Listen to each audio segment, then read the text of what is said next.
comienza Una Semana en el Mundo, el programa en el que repasamos los hechos que fueron noticia durante los últimos 7 días.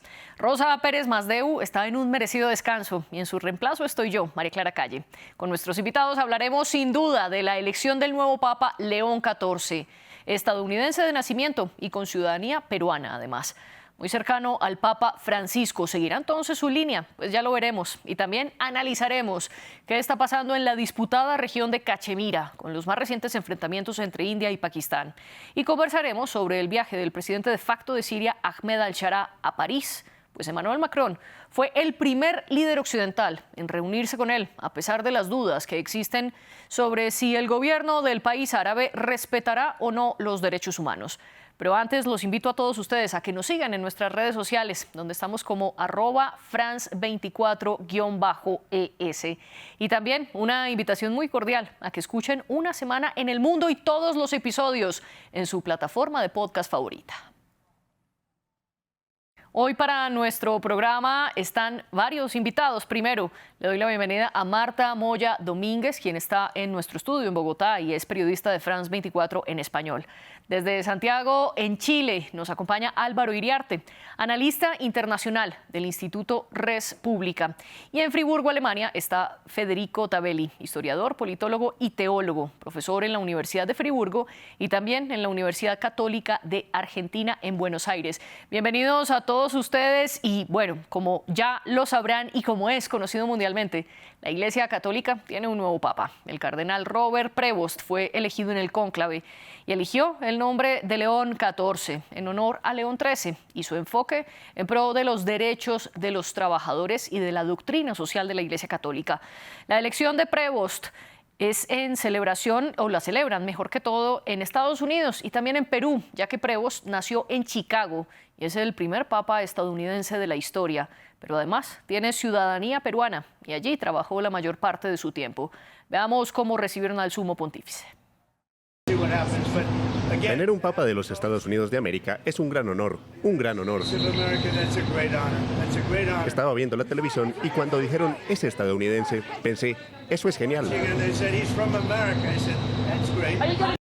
La presidenta Dina Boluarte y el gobierno de Perú saludan fraternalmente a su santidad Robert Prevost, nuevo papa de la Iglesia Católica. Nacionalizado peruano en 2015, sirvió con amor y fe a nuestro pueblo. En su primer mensaje como pontífice recordó con emoción su paso por Chiclayo y su cercanía con el Perú. Dios lo bendiga en su misión. Bueno, Marta, con estas celebraciones desde Estados Unidos y desde Perú, ¿qué se puede decir? ¿Tenemos un papa estadounidense o un nuevo latinoamericano? Bueno, se disputan un poco aquí la nacionalidad, ¿no? Ambos países. Había bastante euforia ayer en Estados Unidos. El primero de la historia siempre es un hito, aunque quizás sea el menos estadounidense de entre los cardenales estadounidenses que estaban en el cónclave, ¿no? Esto han dicho los recientes análisis de los vaticanistas en estas últimas horas. Yo creo que él se siente muy atado a Perú, ha estado allí muchas décadas, así lo dice, ¿no? Su obra pastoral hasta estos días, y creo que también es un poco continuar el legado de Francisco en tanto en cuanto pues, es un papa americano, el segundo consecutivo, y yo creo que Donald Trump quizá no está tan contento en sus adentros por la elección de este cardenal, ya que no está tanto con sus postulados. Bueno, usted hablaba de algo muy importante y es que se espera que pueda seguir la línea del Papa Francisco. Álvaro Iriarte, bienvenido también a Una Semana en el Mundo. ¿Usted coincide con esto y sobre todo cómo interpretar la cantidad de símbolos alrededor? Porque en su primera bendición a los feligreses que estaban congregados en la Plaza de San Pedro le da un agradecimiento explícito al Papa Francisco y dice que en su papado no lo dice de manera explícita, pero sí habla mucho de la paz, de una iglesia sinodal y que se acerque a los más necesitados, pero por el otro lado salió con todas las pompas de un papa, las tradicionales a las que Francisco había renunciado. Álvaro, con todos estos elementos, ¿cómo interpretar si seguirá o no la línea de Francisco? No, yo creo que todavía es muy temprano. Además, cuando tenemos, María Clara, un papa que no es probablemente un académico o un teólogo con una producción de material importante, como era el caso de su santidad Benedicto XVI, siempre es muy difícil saber hacia dónde va a girar probablemente su pontificado. Incluso también cuando son figuras poco conocidas para el pueblo, para la grey del mundo católico, ¿no? Lo mismo podría haber pasado cuando aquel joven cardenal de Polonia, Karol Wojtyła, fue electo como papa. Pero lo que sí es interesante es que no tenemos que olvidar que es un verdadero papa americano en el amplio sentido de la palabra, por esta naturaleza que comparte, ¿no? Que es en el fondo de los Estados Unidos, pero lleva mucho tiempo misionando en América del Sur. Y en su discurso me gustaría agregar que habló mucho de construir puentes, y eso es muy interesante no solamente por el simbolismo de lo que significa el concepto de pontífice original, sino que también quizás es esta forma de mostrar una construcción de puentes, por ejemplo, en las Américas, dado nuestra historia particular entre el norte y el sur en particular. Y a tu pregunta concreta, mira, yo creo que es una cosa bien interesante porque la iglesia en Estados Unidos es una iglesia que en muchos aspectos de liturgia y de tradiciones es muy, muy, muy respetuosa, es muy tradicional o tradicionalista, algunos dirán conservador.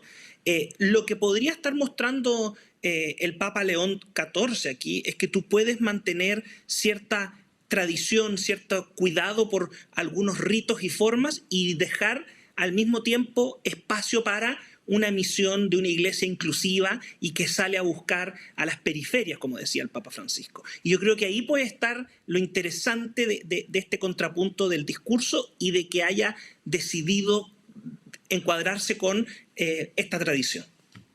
Federico Tabelli, bienvenido usted también a este programa. Y quiero preguntarle sobre algo que mencionaba Álvaro, y es el hecho de que para él el nuevo Papa no es un teólogo tan experto. De hecho, dentro del Vaticano se mencionaba que quizás se necesitaría un Papa más experto en derecho canónico. Recordemos que Prevost tiene un doctorado en derecho canónico. ¿Es justamente lo que necesita la Iglesia y por qué? No, yo creo que justamente los cardenales que han elegido a este papa han tenido plena conciencia y han tomado una decisión realmente muy pensada. El Papa León XIV es un seguidor, un continuador de las ideas y de los valores del Papa Francisco. Pensemos que hace 2 años el cardenal Prevost no era cardenal, era solo obispo, o sea, no tenía la dignidad que lo hubiese puesto en el cónclave, estaba allí en Perú, y Francisco, que ya lo conocía de hacía mucho tiempo, de su tiempo inclusive de arzobispo de Buenos Aires, ya lo había identificado como un hombre de altas cualidades, sereno, misionero, abierto, y hace poco menos de 2 años lo llevó a Roma, lo hizo cardenal, lo puso al frente de uno de los órganos más importantes del Vaticano, que tiene a cargo nombrar todos los obispos del mundo. Y bueno, ahora nos encontramos con Prevost como papa. Aquí fue decisivo, ¿no es cierto? Estaban recién comentando el Papa de Estados Unidos, de Perú. De alguna forma, cuando se elige un papa, siempre, o en las últimas décadas por lo menos, existía una especie de regla no escrita, ¿no? En la cual los estadounidenses de alguna forma quedaban excluidos, más que todo por una cuestión de equilibrio de poder, ¿no?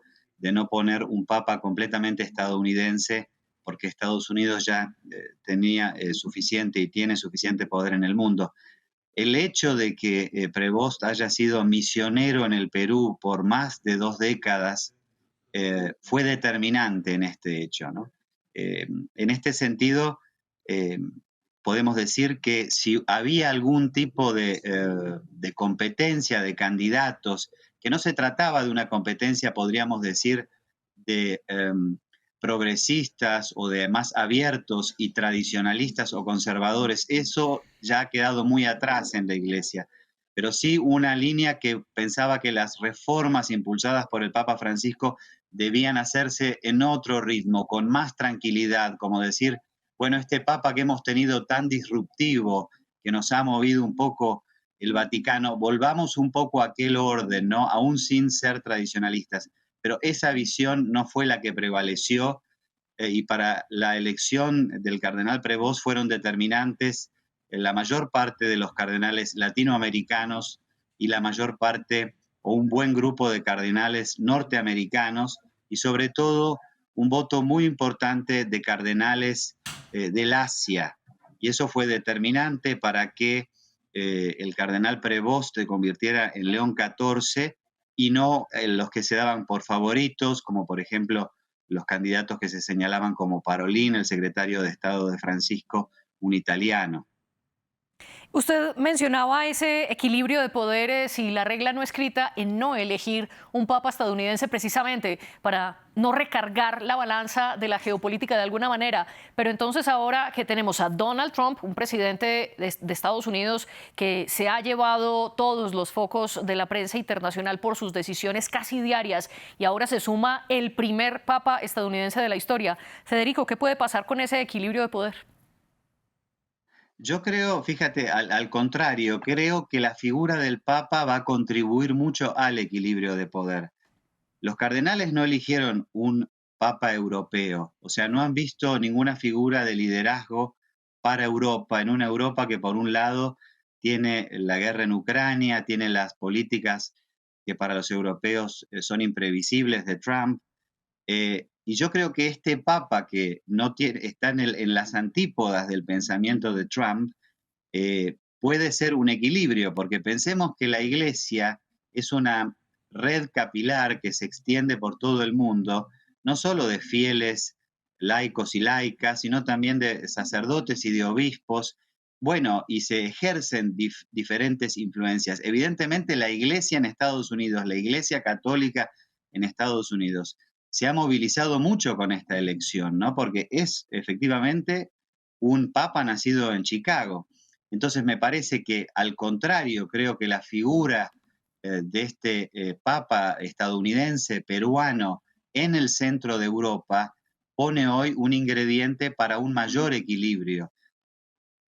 Y ahora usted mencionaba esa competencia entre grandes comillas de los otros candidatos. Recordemos que entraron 133 cardenales. Marta, usted también mencionaba que quizás Prevost, de todos ellos, aunque estadounidense, es quizás el menos estadounidense. Cuéntenos un poco qué se conoce de cómo funcionó ese cónclave y qué pudo haber pasado con Parolin, que era el más opcionado. Esto, obviamente, con la aclaración que ya toda nuestra audiencia sabe, el cónclave es de las cosas más secretas que haya en toda la historia. Incluso prohíben e inhiben las señales de Internet precisamente para que no se filtre nada. Exacto, ¿no? Bajo riesgo de ser excomulgados los cardenales y filtran información, aunque de alguna u otra manera siempre conocemos algunos de los detalles. En los últimos días, ¿no? Había habido como muchas filtraciones en contra de Pietro Parolin, de Tagle, del cardenal filipino, que podrían haber decantado un poco la balanza o simplemente que pasara algo a lo que pasó con la elección del Papa Francisco, donde se pensaba que iba a ser el cardenal italiano Angelo Scuola quien finalmente llegaría a ser papa y se estaba fraguando en el escenario B pues esa vía alternativa que acabó siendo Francisco. Puede haber pasado algo semejante con Prevost o puede haber hecho o influido pues todas las polémicas que salieron alrededor de Parolin, que se dice que habría pactado, ¿no?, con Tagle, la Secretaría del Estado para él, si él era papa. También se le acusó a Tagle pues de su mala gestión con Caritas Internacional, cuando el Papa Francisco echó a toda la cúpula de Caritas Internacional en 2022 por unos agravios que ocurrieron allí en ese país, en Filipinas. Pudo haber influido una cosa o la otra, pero pues los detalles nunca los conoceremos probablemente del todo bien. Eso sí, finalmente Prevost parece que era una figura más alternativa, un poco más conciliadora entre pues, el área más conservadora de los cardenales y el área un poco más continuista que defendía Francisco.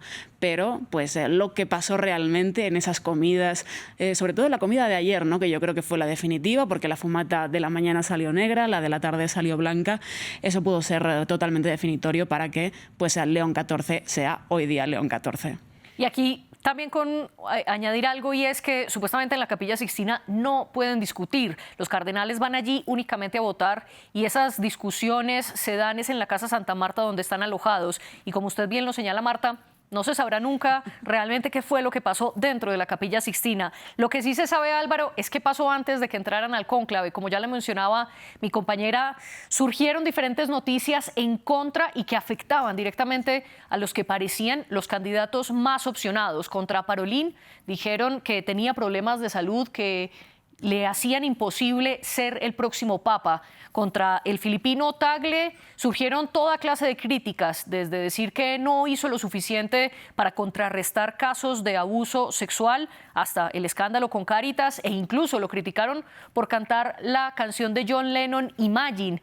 Y con Prevost, que repuntó en la última semana justo antes del cónclave, también comenzaron a surgir ciertos señalamientos diciendo que tampoco hizo lo suficiente en la diócesis de Chiclayo en Perú, que estaba a su mando, para investigar supuestos abusos sexuales.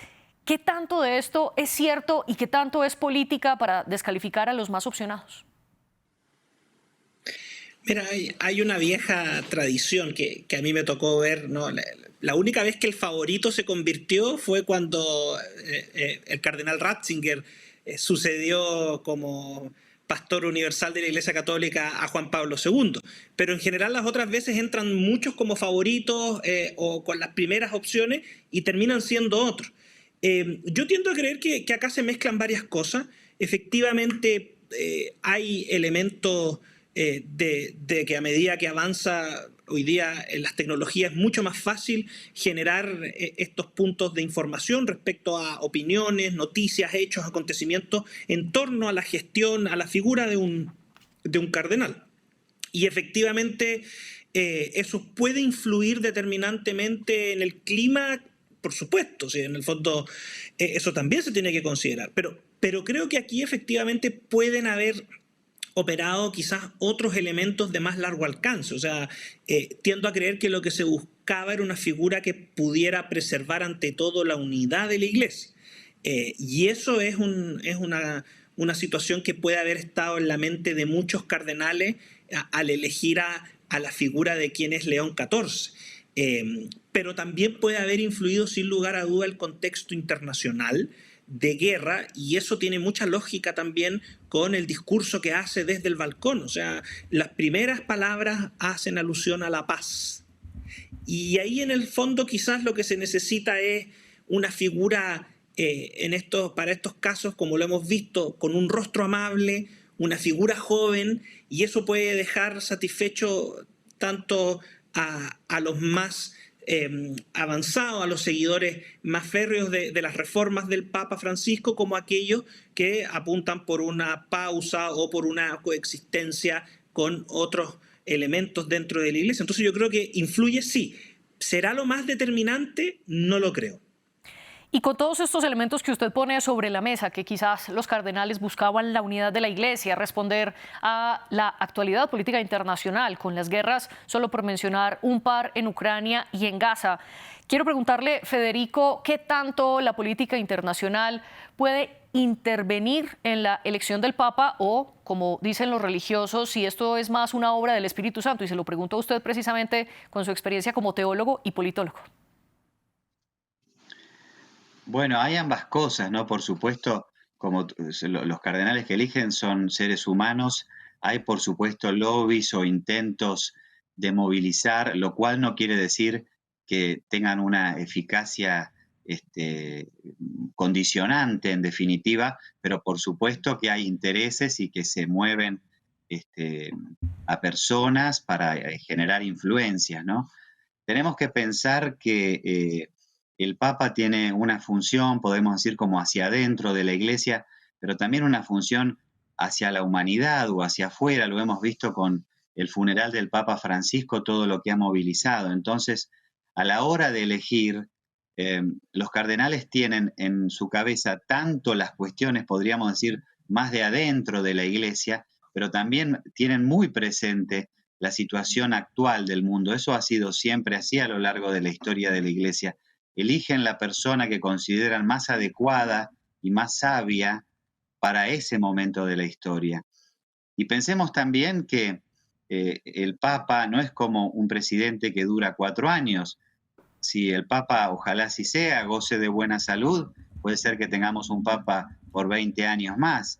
Es decir, es una elección profundamente importante y determinante para el futuro del equilibrio político y también de la Iglesia. Yo quería decir también que me parece interesante lo que mencionaban respecto del cónclave. Si nosotros recordamos la elección de Francisco, fueron 5 votaciones, en este caso fueron 4 votaciones. Es evidente que, o sea, es muy rápido ser 4 votaciones. La más rápida en el siglo XX fue la de Pío XII, que fue en 3 votaciones. Por lo tanto, esto hace ver que había ya en la primera votación seguramente una base de votos grande del cardenal Prevost.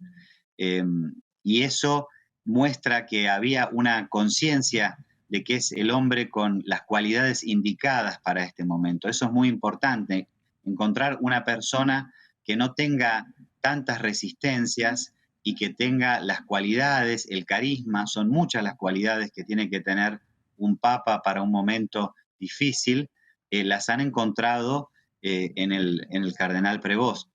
Sí, pero usted mencionaba antes que, a diferencia de los presidentes, el Papa no dura 4 años y se espera que pueda tener un pontificado bastante longevo, en especial Prevost, que tiene 69 años y que es relativamente joven en comparación a sus colegas cardenales. Quiero preguntarle, Federico, ¿por qué importa la elección de un Papa en la política internacional y concretamente qué esperar de León XIV?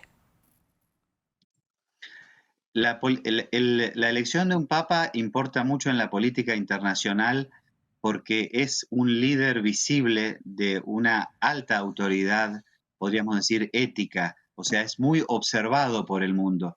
Y en realidad en el mundo prácticamente no existe una autoridad que esté más allá de las fronteras nacionales y promoviendo valores que podríamos llamar comunes a los seres humanos, ¿sí? Existen estados nacionales o existen organizaciones supranacionales que en definitiva dependen de las voluntades de los estados nacionales, pero no existe de alguna forma una institución, como en este caso es el papado, que se haga presente de diferentes formas en todo el mundo. Y su palabra, sus gestos, sus viajes, pueden ser determinantes, sus influencias para el equilibrio internacional. No nos olvidemos que la Iglesia y el papado en particular es una institución con 2000 años de historia y de experiencia y de conocimiento de las redes diplomáticas y de las influencias. Por lo tanto, hay una enorme tradición de política internacional, podríamos decir, cuando nos referimos en este caso ahora particular al papado o al Vaticano. Federico Tavelli, gracias por estas opiniones aquí en Una Semana en el Mundo. Nosotros continuamos con nuestra conversación, pero por ahora lo despido a usted. Gracias por estar aquí. Un placer, gracias a ustedes. Y nosotros seguimos hablando, pero ahora, de las tensiones históricas que repuntaron entre 2 potencias nucleares. Me refiero a India y a Pakistán. El 22 de abril, insurgentes ejecutaron a quemarropa a 26 personas en la Cachemira, India. La mayoría de ellas eran turistas. El diario español El País reporta que mataron a quienes no conocían el Corán, es decir, a quienes no eran musulmanes, aunque todavía no se conoce quiénes fueron los responsables. Aún así, India respondió el 7 de mayo con la operación Sindur. Atacó 9 puntos en Pakistán y mató a decenas de personas. Islamabad prometió una respuesta contundente. El temor es que vuelva una guerra entre las 2 naciones en una región históricamente disputada. Los conflictos armados entre hindúes y musulmanes por Cachemira se remontan a 1947, cuando se dividió la India británica, y se solucionó en 1949 con la mediación de la ONU. El resultado fue la creación de la línea de control, que sirve como la frontera de facto entre India, Pakistán y China. El primer país se quedó con el 45% de Cachemira. El 35% sería de los pakistaníes y el 20% de los chinos, a pesar de que en toda la región prevalecen los musulmanes. En ese sentido, la zona continúa siendo disputada. Incluso se han formado guerrillas islamistas separatistas que buscan especialmente que el gobierno indio no tenga control sobre la región. Marta, este es un conflicto histórico difícil de entender, difícil de explicar, pero le voy a pedir que nos resuma un poco qué fue lo que pasó ese 22 de abril y ese 7 de mayo. Bueno, pues el 22 de abril, como decías, ¿no? Hubo un atentado terrorista, murieron 26 personas, 25 indios, un nepalí, y esto desató otra vez las tensiones que nunca se apagaron, pero que sí que estaban pues algo más calmadas entre India y Pakistán. India desde el primer momento atribuyó el ataque a una milicia pakistaní que se llama el Frente de la Resistencia. Dicen los pakistaníes que ese grupo, esa milicia, no pertenece pues a el gobierno o a que esté aliada con el gobierno. Sin embargo, pues quedó un poco irresuelto el tema, prometieron venganza, la venganza la llevaron a cabo el 7 de mayo y estamos en un punto bastante delicado, ¿no? Porque hablamos de dos potencias nucleares en una región convulsa pues históricamente y que también afecta a otras grandes potencias internacionales, como puede ser China, pero como también puede ser Estados Unidos o incluso los países del Golfo, que pueden jugar un papel muy importante en la mediación. Entonces, estamos ahora en un momento de guerra de bajo impacto, pero todo puede escalar si en las próximas horas o días la mediación no se impone, ¿no?, entre estos dos países. Y quiero preguntarle a Álvaro, pero antes simplemente hacer una aclaración para nuestra audiencia. Hindúes no es lo mismo que indios, que normalmente solemos confundirlo. Hindúes se refiere a la religión, mientras que indios es el gentilicio de las personas nacidas en India. Álvaro, con esta aclaración bastante básica, quiero preguntarle cuál es la disputa histórica por Cachemira, porque estas tensiones repuntan, sin embargo no se crean ahora. ¿De dónde vienen y por qué se disputan esta región? Mira, esto tiene que ver efectivamente, como mencionaba María Clara, con la división o más bien con la salida de Reino Unido, de Inglaterra como poder colonial y que entrega la joya de la corona, que era lo que ellos denominaban la India, pero que era todo el subcontinente, lo que hoy día nosotros entendemos como Pakistán, India y también por ahí está en una parte Bangladesh, ¿no? Y esto se remonta precisamente a los proyectos étnicos también con corte, pero en el fondo efectivamente la India tiene una mayoría de indios que practican el hinduismo y también tiene hacia el norte del país una población de indios musulmanes. Y el surgimiento de la India independiente con Mahatma Gandhi busca un equilibrio y busca preservar esta identidad de la India a pesar de estas diferencias. Y aquí hay un elemento importante que en la práctica tiene que ver con que hay tintes nacionalistas, o sea, hay corrientes de nacionalismo, hay un nacionalismo indio que es nacionalista y además es hinduista, y hay un nacionalismo pakistaní que es además musulmán. Y esto plantea que en el fondo este punto sea un territorio en disputa y además no nos olvidemos que en el año apenas se produce la salida se da la opción de que Cachemira elija a qué país quiere integrarse y Cachemira decide integrarse a la India y eso genera además esta discusión y en ese sentido, María Clara, hoy día las tensiones podrían estar reactivándose porque ha cambiado el clima político en ambos países.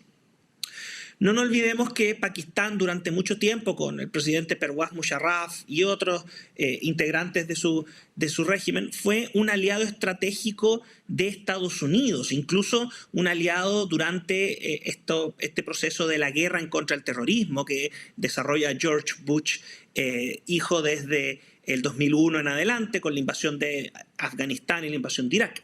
Pero hoy día pareciera ser que el aliado estratégico es la India. Y en particular en el caso de la India existe ya cada vez más claro que el primer ministro Modi, Narendra Modi, tiene un proyecto que ha sido definido como un proyecto de nacionalismo indio con asociación de elemento nacional, el hinduismo. Y esto podría estar generando tensiones adicionales a las ya existentes, María Clara.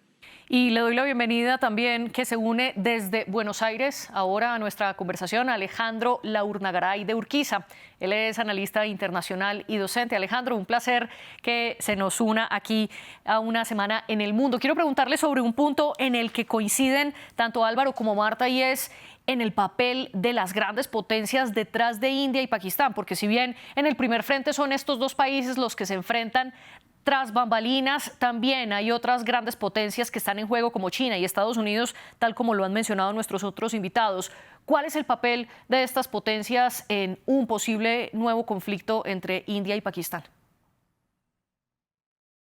Sí, por supuesto, un gusto saludarte, María Clara, y a los colegas allí que están participando. Sí, claro, a ver, estamos viviendo un nuevo mundo, un nuevo sistema, que ya es un sistema multipolar, donde en términos de relaciones internacionales y en el marco teórico, ¿no?, de las relaciones internacionales, es un momento de profundización de la anarquía. ¿Esto qué significa? La anarquía en relaciones internacionales es donde cada jugador busca, persigue su interés nacional egoísta. Por eso recién se hablaba de la profundización y exacerbación de los nacionalismos. Esto está pasando en muchos países del mundo, ¿no?, donde buscan autonomía, perseguir sus propios intereses, y esto exacerba las tensiones y tiene que ver con varios conflictos y varias guerras que estamos viendo en los últimos años en varias partes del mundo.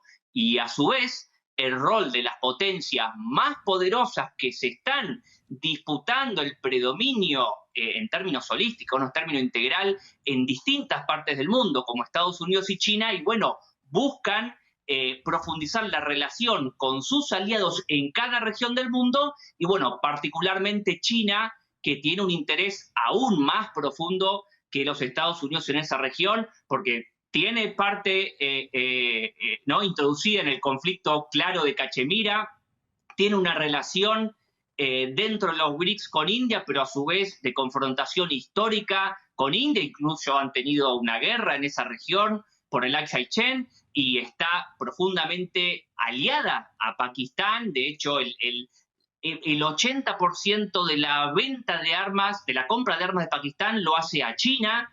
La India ha diversificado su adquisición de armamentos, a Rusia, que es socio muy cercano a China, pero también Estados Unidos, también europeos. Hay una complejidad geopolítica en esa región que tiene que ver con las relaciones y el rol de las potencias, tiene que ver con la historia, con la cultura, con la religión y con los recursos naturales, fundamentalmente el agua, el nacimiento de los 6 ríos que marcan el tratado que hoy estaría suspendido, y otros tantos recursos como minerales y otros elementos fundamentales para ambos países, ¿no? Y las complejas relaciones de este mundo multipolar, tal como usted lo menciona, Alejandro, no solo tienen que ver con India y Pakistán, sino también en otra de las noticias de la semana, con Francia y con Siria. Emmanuel Macron se convirtió en el primer líder occidental en reunirse con Ahmed al-Shara, el presidente de facto de Siria, que lideró el derrocamiento de Bashar al-Assad. Al-Shara intenta desde su llegada al poder en diciembre del 2024 un respaldo internacional para estabilizar a su país, aunque su gobierno ya ha enfrentado duras críticas, empezando porque el mismo al-Shara estuvo vinculado antes con Al-Qaeda, lo que ha puesto en duda qué tanto respetará los derechos humanos. A esto se suma la matanza de cientos de personas de la minoría alauita por parte de las autoridades bajo su control y la incapacidad de lograr una unidad con los múltiples grupos del país, excluyendo, por ejemplo, a los drusos. Ante todo esto, Macron le pidió a al-Shara garantizar la protección de todos los sirios sin excepciones. Escuchemos. Al recibirlo hoy, después de haber organizado hace unas semanas una conferencia diplomática donde su ministro lo representó a usted, buscamos una transición pacífica que asegure la estabilidad de Siria, que tenga en cuenta la integralidad de los componentes de su sociedad civil. De esto queremos hablar, una igualdad de derechos para la mayoría de los sirios y las sirias, para respaldar la diversidad, y esto lo apoya Francia. Pienso a todos los que defendieron esta esperanza con valentía. Alejandro, muy brevemente, tanto a usted como a Álvaro, comenzando por usted, Alejandro, le quiero preguntar, ¿por qué Macron recibe a al-Shara? Bueno, Macron está buscando, ¿no? Francia está buscando su propia autonomía estratégica y perseguir los propios intereses de Francia. Tiene intereses y relaciones históricas con esa región, tanto con el Líbano como Siria, como bien es sabido. Y bueno, ha sido en los últimos años un enemigo y ha incluso apoyado a distintos grupos armados que luchaban contra Bashar al-Assad. Francia tiene intereses económicos, estratégicos, geopolíticos, históricos en Siria. Y bueno, Francia hoy, con Trump por un lado, Rusia por el otro, China por el otro, Francia dice, bueno, yo voy a jugar un rol más importante en Medio Oriente, y está viendo la oportunidad de hacerlo. Y bueno, en el medio de eso tenemos las cuestiones morales, o que si recibimos o no a un ex miembro de un grupo terrorista, que bien, que claro que lo era, este presidente interino, y aún siguen jugando algunas agrupaciones terroristas dentro de Siria. Y tenemos los intereses de Turquía, de Estados Unidos, de Israel, de Rusia, de tantas potencias metidos en Siria, y Francia, con su interés histórico y su interés actual, buscando cierta autonomía estratégica, y bueno, también busca jugar un rol más significativo. Bueno, hace muy poco tiempo se reanudó y se reformuló un acuerdo para el manejo del puerto de una gran empresa naviera francesa. Digo, no es solamente la cuestión de si recibe o no Macron a un presidente interino que formó parte de un grupo terrorista. Hay muchos intereses en juego, hay mucha estrategia geopolítica que no se hace tan pública, donde todas las potencias, Francia es una potencia nuclear, es una potencia importante en el mundo hoy, y por supuesto que va a querer, y desde el interés nacional francés, y bueno, va a querer jugar un rol más importante en Siria y en la región de Medio Oriente, donde también es parte, ¿no?, de esta disputa geopolítica mundial. Y bueno, Francia dice, aquí estoy, quiero hacer mi juego. Y bueno, el debate interno que se da en Francia sobre la moral y la cuestión del yihadismo, y donde hay muchos franceses que lamentablemente han ido y se han incorporado, algunos detenidos. Hay una cuestión cultural y de seguridad importante con respecto a esto dentro de Francia, pero también está el interés geopolítico que quiere jugar a Francia hoy en el mundo, ¿no? Alejandro, muchas gracias, y a Álvaro y a Marta les pido excusas, se nos acaba el tiempo. Me hubiera encantado hablar con ustedes mucho más de este y de otras noticias que marcaron la semana. Gracias por estar aquí, y también un agradecimiento a las productoras de este programa, Laura Garzón y Melissa San Miguel. Ustedes vean más en france24.com.